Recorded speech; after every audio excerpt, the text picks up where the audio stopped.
وقت شرم آنی چاہیے. کسی کو برے لفظوں سے یاد کرتے وقت, کسی کا گلہ کرتے وقت, غیبت کرتے وقت, چغلی کرتے وقت, جھوٹ بولتے وقت, دغا اور فریب اور فراڈ کرتے وقت شرم آنی چاہیے. تجھے اذان دیتے وقت شرم آ رہی ہے. یہ ہمارا حال ہے. اذان آنی چاہیے, مشکل کام نہیں, سیکھنی چاہیے. میرے نبی کریم صلی اللہ علیہ وسلم نے فرمایا جس نے 40 دن تک اللہ کی رضا کے لیے 5 وقت کی اذان پڑھی, 40 دن صرف, فرمایا اللہ اس کے پچھلے سارے گناہ معاف فرما دے گا. اور فرمایا قیامت کے دن سب سے لمبی گردنیں مؤذنوں کی ہوں گی, اذان دینے والوں کی گردنیں اور قد لمبے ہوں گے. یا رسول اللہ پھر؟ فرمایا وہ لائن بنا کے جنت میں جائیں گے. فرمایا جب مؤذن جنت میں جا رہے ہوں گے تو سب سے آگے آگے میرا بلال ہوگا, سب سے آگے آگے مؤذنوں کا قائد اور لیڈر میرا بلال ہوگا, حضرت بلال حبشی رضی اللہ تعالیٰ عنہ. اب آزان کوئی کہنے لگا یہ کرے, کوئی کہنے لگا وہ کریں. اب حضرت عمر خواب دیکھتے ہیں, کوئی اذان پڑھ رہا. عبداللہ ابن زید خواب دیکھتے ہیں, کوئی اذان پڑھ رہا.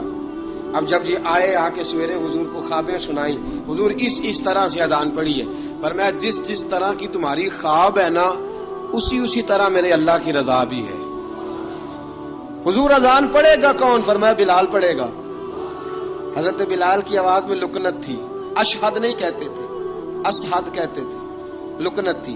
حضور نے فرمایا بلال کا اشہد بھی اللہ اشہد بنا کے قبول فرماتا ہے. لوگوں نے کہا حضور بلال اذان پڑھے گا؟ حضور نے فرمایا انشاءاللہ یہی پڑھے گا. حضور نے حضرت بلال کو اب اصحاب صوفہ میں پڑھتے بھی تھے, باقاعدہ علم بھی حاصل کرتے تھے, نبی پاک کے پاس تعلیم حاصل کرتے تھے حضرت بلال حبشی. اب حضور نے فرمایا بلال یہ اذان کے لفظ ہیں تو اذان پڑھا کرے گا. جناب بلال حبشی کو اذان سکھا دی اور رسول پاک صلی اللہ تعالی وسلم نے فرمایا چڑھ جا مسجد نبوی کے ساتھ مینارے پہ, چڑھ جا ایک کونے پہ اور چڑھ کے اذان پڑھ. اب حضرت بلال حبشی رضی اللہ تعالیٰ عنہ نے سب سے پہلی اذان تاریخ میں پڑھی, سب سے پہلی اذان. 2 مرتبہ حضرت بلال اذان نہیں پڑھ سکے جب تک رسول پاک موجود ہے. 2 مرتبہ, ایک مرتبہ تو مدینہ منورہ میں کسی وجہ سے حضرت بلال اذان نہ دے سکے, ایک مرتبہ تبوک سے واپسی پہ سو گئے. حضور نے فرمایا بلال تیری ڈیوٹی ہمیں جگانے کی. حضرت بلال خود بھی سو گئے. سویرے جب اچھی طرح سے سورج چمکا تو رسول پاک کی آنکھ کھلی. حضرت بلال کو حضور نے آواز دی, جناب بلال چونک کے اٹھے. فرمایا تجھے کہا تھا جگانا ہے. یا رسول اللہ ساری رات جاگتا رہا, جب جاگنے کا ٹائم آیا تو سو گیا. میں نے کہا میں ذرا کمر سیدھی کر لوں, حضور بس لیٹا ہی ہوں تو آنکھ لگ گئی. ٹیک لگائی ہے بس میں نے, پتھر کے ساتھ آنکھ لگ گئی. حضور نے فرمایا چلو پڑھو اذان. حضرت بلال نے اذان پڑھی اور سورج چمکتے میں رسول پاک نے نماز ادا فرمائی. عزیز دوستو حضرت بلال حبشی نے ہمیشہ اذان پڑھی, ہمیشہ. نبی کریم صلی اللہ تعالی علیہ وسلم کے صحابہ ایک دن حضرت بلال سے کہنے لگے بلال تو ساری زندگی اذان پڑھتا رہا, مزہ کب آیا اذان پڑھنے کا, مزہ کب آیا؟ حضرت بلال کہنے لگے ایک اس دن جس دن مجھے حضور نے اذان سکھائی تھی بڑا لطف آیا تھا حضور سے اذان سیکھنے کا. اور فرمایا ایک اس دن مجھے مزہ آیا جب میں نے کعبے کی چھت پہ کھڑے ہو کے اذان پڑھی ہے. حضرت بلال فرماتے ہیں سارے کافر زمین پہ کھڑے تھے گردنیں جھکائے, اور میرے مصطفیٰ کریم جب کسوا نامی اونٹنی پہ بیٹھے تھے نا اور میں اذان دے رہا تھا تو میں آج بڑا راضی تھا. میں کہہ رہا تھا یا اللہ کیا بات ہے, آج تو نے میرے حبیب کو کتنی عزتوں سے نوازا ہے. ایک ہے گھر کے کام کاج کرنا, اور میں پہلے بھی حدیث سنا چکا, حضرت بلال حبشی خود بخود لوگوں سے قرضہ لے لیتے تھے, حضور کو تکلیف ہی نہیں. بخاری مسلم بتاتی ہے خود بخود قرضے لے لیتے تھے, خود بخود. نبی پاک کو تکلیف ہی نہیں دیتے تھے, کام کاج ہے, مہمان آ جا رہے ہیں ان کی خدمت کر دی ہے. بلال نے خود ہی قرضہ اٹھا لیا, قرضہ اٹھا کے خود بخود حضرت بلال سودا لے آئے, سودا لا کے جناب بلال نے پکا دیا. ایک دن ایسا بھی آیا بخاری شریف کے لفظ ہیں کہ جن کے قرضے دینے تھے وہ کہنے لگے بلال سویرے قرضہ دو ورنہ تجھے لے جائیں گے, بکریاں چرانی پڑیں گے. حضرت بلال حبشی رضی اللہ تعالیٰ عنہ نے حضور کی خدمت میں عرض کی, کہا اگر کوئی بندوبست ہو گیا تو ٹھیک ہے ورنہ میں تو سویرے بھاگ جاؤں گا, میں شام چلا جاؤں گا, پیسے آ گئے تو مجھے پیغام بھیجنا آ جاؤں گا. سویرے فجر سے پہلے حضور نے پیغام بھیج دیا. فرمایا بلال تیری مدد کے لیے اللہ نے 3 اونٹنیاں سامان کی بھیج دی ہیں. حضرت بلال حبشی رضی اللہ تعالیٰ عنہ نے سارا گھر کا کام کاج خود سے سنبھال لیا تھا. ایک دن غائب ہو گئے حضرت بلال اذان دے کے, فجر کی اذان دے کے ایک دن فجر کی اذان دے کے غائب نہیں ہونا چاہیے. کیا خیال ہے آپ کا؟ مؤذن کو اذان دے کے غائب اسے مسجد میں پھر رہنا چاہیے. حضرت بلال حبشی رضی اللہ تعالیٰ عنہ اذان پڑھی, غائب ہو گئے. صحابہ ڈھونڈ رہے ہیں بلال کدھر ہے, اقامت پڑھے. حضور نے فرمایا ٹھہر جاؤ, بلال آئے گا تو اقامت پڑھے گا. بلال آئے گا تو جلدی نہ کیا کرو مسجد میں. اگر 2-4 منٹ کبھی دیر ہو جائے نا نماز میں تو جلدی کوئی بات نہیں, اللہ کے گھر ہی آئے ہو نا, جلدی نہ مچایا کرو. اللہ کا گھر ہے, رحمت والی جگہ ہے. حضور نے فرمایا بلال آئے گا تو اذان پڑھے گا. اب سب صحابہ خاموش ہیں کہ بلال جاتا نہیں, کام بھی اس کا کوئی ایسا نہیں. حضرت بلال دوڑے آئے, جلدی دوڑے آئے. رسول پاک صلی اللہ علیہ وسلم نے سوال ہی نہیں کیا کہ بلال تو کدھر سے آیا, فرمایا آ گئے ہو. حضور آ گیا ہوں, پڑھو اقامت پڑھی, جماعت ہو گئی. اب صحابہ کرام علی مریدوان حیران ہے کہ حضور نے پوچھا ہی نہیں اور بلال آیا بھی دیر سے. حضرت جناب سیدنا صدیق اکبر, جناب مقداد, جناب سلمان فارسی, چند صحابہ نا حضرت بلال کو لے کے, کون ہے بلال تو کدھر تھا, راز کی کوئی بات ہے جو بتاتا نہیں, کدھر تھا. حضرت بلال رضی اللہ تعالیٰ عنہ کی آنکھوں میں آنسو آ گئے, رو پڑے. کہ بلال کوئی گہری بات ہے, بتا معاملہ کیا ہے, روتا کیوں ہے. حضرت بلال حبشی رضی اللہ تعالیٰ عنہ فرمانے لگے جب حضرت خدیجۃ الکبریٰ گھر میں چکی پیستی تھی, تھک جاتی تھی نا, تو میں مدد کرایا کرتا تھا. کتنے دن بیت گئے, جب فجر کی اذان دینے کے لیے گزرتا ہوں تو حضرت فاطمہ الزہرا کے بچے روتے ہوتے ہیں. فرمایا میں نے حضرت فاطمہ کو گود میں کھلایا ہے, مجھے اپنے محبوب کی شہزادی سے بڑا پیار ہے. کئی دنوں سے حضور کی خدمت میں عرض کر رہا تھا یا رسول اللہ کو مہربانی فرمائیں. حضور نے رات پیغام بھیجا ہے سیدہ فاطمہ کو کہ بلال جب آئے تو پردہ کر کے اندر چلی جایا کر. حضرت بلال فرماتے ہیں اذان دے کے گیا تھا حضرت فاطمہ کے گھر, میں نے کہا محبوب کی بیٹی ذرا پردہ کر لے, تو بچوں کو دودھ پلا, میں تیری چکی پیس دیتا ہوں. حضرت بلال حبشی کی آنکھوں میں آنسو رو کے بتلاتے ہیں. فرمایا سیدہ طیبہ طاہرہ حضرت فاطمہ الزہرا, میرے حبیب نے پتہ کیا فرمایا, فرمایا جس نے فاطمہ کو راضی کیا اس نے تو مجھے راضی کیا ہے. حضرت سیدنا بلال حبشی فرماتے میں نے چکی پیسی اور میں تمہیں کیا بتاؤں, میرے محبوب کی بیٹی نے مجھے بڑی ہی دعائیں دی ہیں, انہوں نے مجھ پر بڑا ہی اظہار محبت فرمایا ہے. فرمایا میں آذان سے لے کر جماعت تک لوگ تسبیحاں رولتے ہیں, لوگ قرآن کی آیات کی تلاوت کرتے ہیں, آذان سے لے کر جماعت تک لوگ مختلف قسم کے اذکار میں مشغول ہوتے ہیں. فرمایا میرا ذکر سنو, میری تلاوت سنو, میرا وظیفہ سنو, میں آذان سے لے کر جماعت تک محمد عربی کی بیٹی کی خدمت کرنے چلا جاتا ہوں. رسول پاک صلی اللہ علیہ وسلم کی شہزادی کی چکی پیس کے آیا.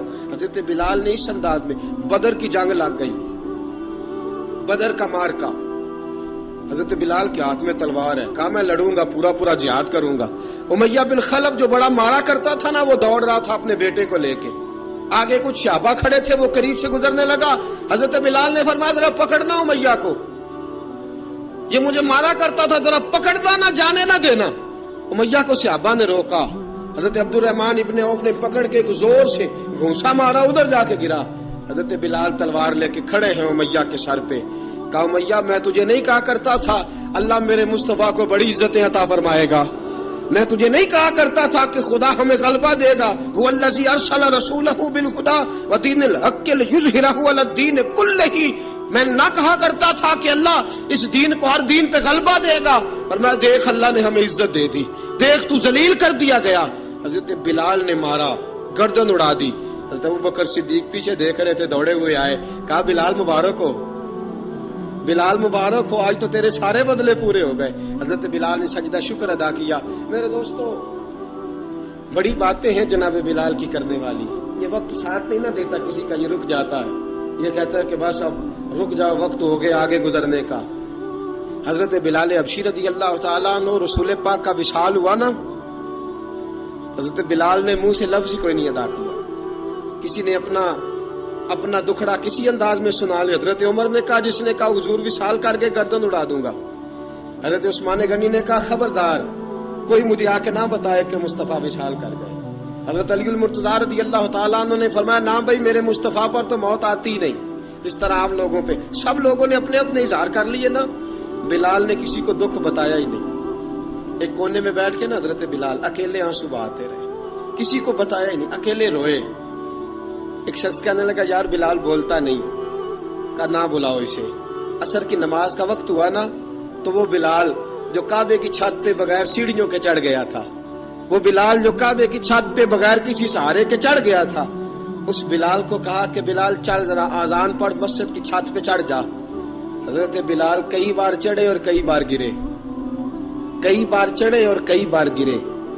حضرت بلال حبشی رضی اللہ تعالیٰ نے آواز دی، کہا سلمان میری مدد کرنا، میری مدد کرنا، اب مجھ سے چڑھا نہیں جاتا، اب مجھ سے جایا نہیں جاتا۔ جناب سلمان فارسی نے بھی سوال نہیں پوچھا کہ بلال تو بیمار ہے، یہ نہیں پوچھا۔ حضرت بلال کو 2-4 صحابہ نے اٹھایا، چھت پہ پہنچایا، بلال نے اذان شروع کی۔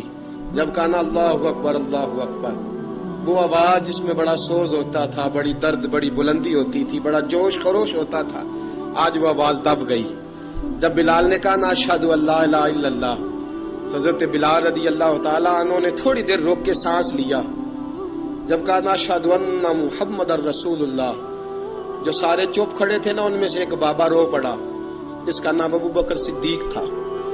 جب حضرت ابو بکر صدیق کی آنکھ میں آنسو آیا تو حضرت بلال چھت کے اوپر زمین پہ گرے، زمین پہ گرے اور کہا ابو بکر یہ ڈیوٹی کسی اور کی لگا دے، یہ ڈیوٹی کسی اور کی لگا دے، اب میری روح اجازت نہیں دیتی، مصطفیٰ کریم کے بعد مجھ سے اذان نہیں پڑی جائے گی۔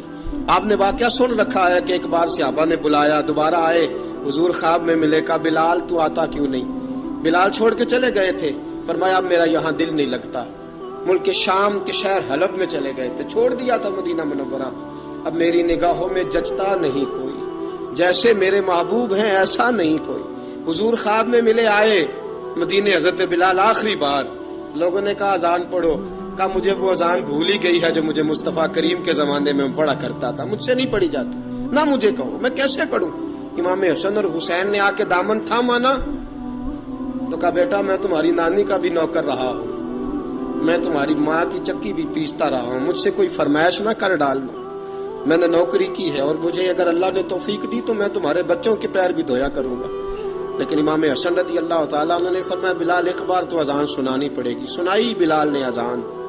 کوئی گھر مدینے میں ایسا نہیں تھا جہاں سے رونے کی آواز نہ آئی ہو۔ حضرت عمر فاروق رضی اللہ تعالیٰ عنہ اپنے زمانے میں شام گئے تو جناب بلال حبشی رضی اللہ تعالیٰ عنہ سے کہا کہ اذان پڑھو، حضرت بلال نے فرمایا میں پڑھ ہی نہیں سکتا، بڑی ہمت کے بعد اذان پڑھی اور جناب بلال نے کہا تم اگر روئے نہ تو میں اذان پڑھوں گا، رونا نہ، وعدہ لے لیا۔ حضرت عمر تو نہ روئے لیکن معاذ ابن جبل نے رونا شروع کر دیا۔ جب معاذ ابن جبل روئے تو پھر عمر بھی روئے، جب عمر روئے تو پھر بلال بھی روئے۔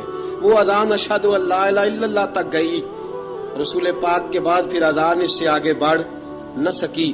حضرت بلال کا وقت وصال آیا۔ حضرت ابو درداء کے داماد تھے جناب بلال حبشی۔ حضرت ابو درداء بہت معتبر صحابی ہیں، ان کی بیٹی حضرت بلال کے گھر میں تھی۔ حضرت بلال کا وقت وصال آیا تو آپ کی بیوی کہنے لگی بڑے افسوس کی بات ہے، آپ بچھڑ رہے ہیں۔ فرمایا افسوس نہ کر، مجھے مبارک دے، میں آج بچھڑوں گا تو جا کے رسول پاک سے ملاقات کروں گا۔ حضرت بلال حبشی نے، میرے دوستو، غریب آدمی تھے نا، مال تو زیادہ نہ دے سکے لیکن انہوں نے خدمت اس طرح کی، آپ میں کھنگالتا رہا کتابیں، 28-29 کتابیں میں نے کھنگالی اس ہفتے میں حضرت بلال پر۔ حضرت بلال کا دعویٰ ہی کوئی نہیں، پوری کتابوں میں، پوری سیرت میں کہیں کوئی دعویٰ ملتا؟ کہیں نہیں کہا میں نے یہ خدمت کی ہے۔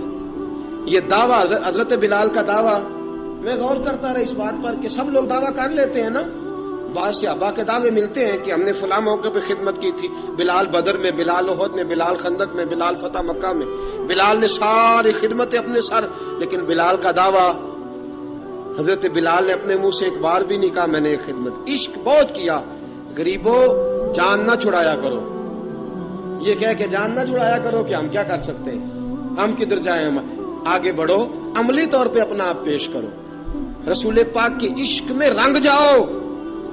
حضرت سیدنا عمر فاروق رضی اللہ تعالیٰ عنہ فرماتے تھے بلال اب تو حبشی غلام نہیں، اب تو مصطفیٰ کے صحابہ کا امام ہے، اب تو ہمارا امام ہے۔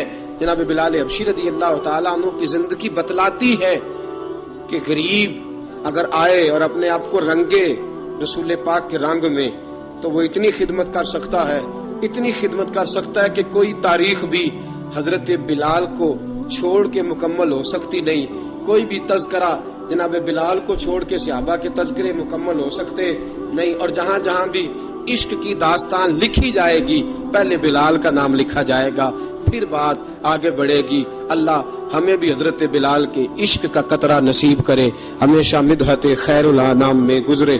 دعا ہے یہ عمر درود و سلام میں گزرے، وآخر دعوانا الحمد۔